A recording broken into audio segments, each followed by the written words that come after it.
আরজিকর কাণ্ডে দোষীদের শাস্তির দাবিতে জেলায় জেলায় বিক্ষোভের ছবি তৃণমূলের। সেরকমই রবিবার সকালে অপরাধীর দৃষ্টান্তমূলক শাস্তির দাবিতে কোন্নগর শহর ও নবগ্রাম মহিলা তৃণমূলের উদ্যোগে ধর্ণা মঞ্চ থেকে বিক্ষোভ দেখায় তৃণমূল কর্মীরা।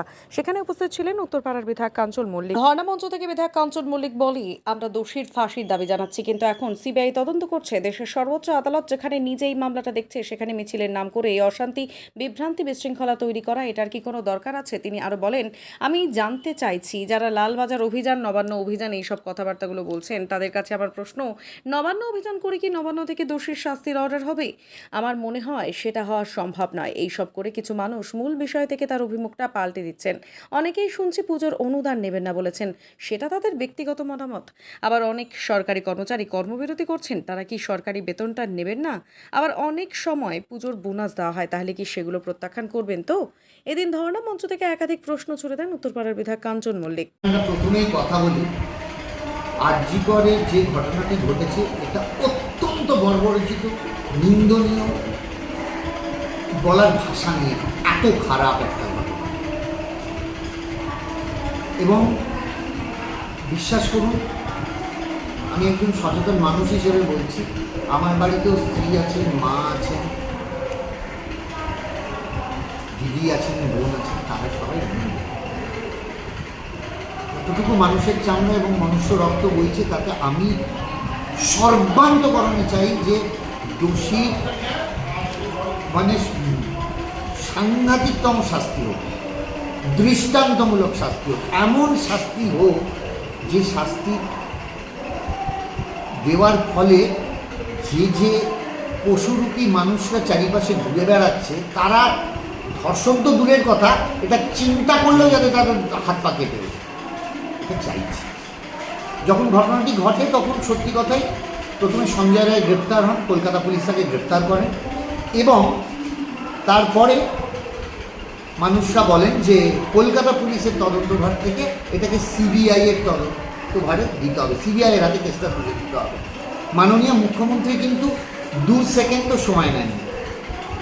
মাননীয় মুখ্যমন্ত্রী মমতা বন্দ্যোপাধ্যায় বলেছেন, যদি মনে শাস্তি, দোষীর শাস্তির জন্য যে কোনো এক্সটেন্ট অবধি যাওয়া দরকার।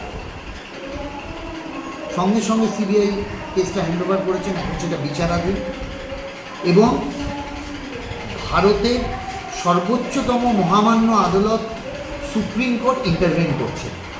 এর থেকে বড় আর কিছু হতে পারে না।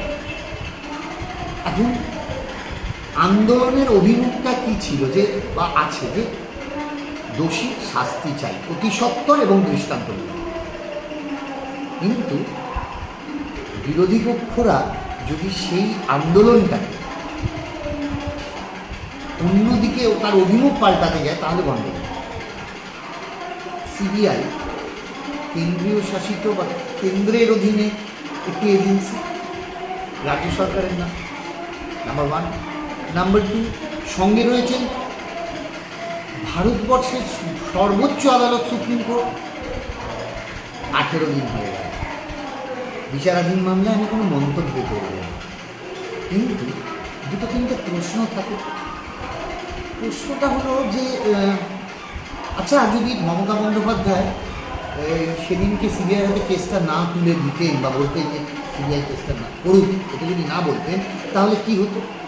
তাহলে বিরোধী পক্ষ এবং জনগণরা বলতে শুরু করতেন, মমতা বন্দ্যোপাধ্যায় মদতপুষ্ট কলকাতা পুলিশ, সে এই তদন্ত দীর্ঘায়িত করছে। সেটা হয়নি। সিবিআই হাতে তদন্ত, সর্বোচ্চ আদালত ইন্টারভেন করছে, তাতেও মিছিলের নাম করে যে অশান্তি, বিভ্রান্তি, বিশৃঙ্খলা তৈরি হচ্ছে, এটার কি কোনো দরকার আছে? আচ্ছা, এই অশান্তি, বিভ্রান্তি এগুলো করলে কি দোষীর শাস্তি কাল হবে? হবে না তো।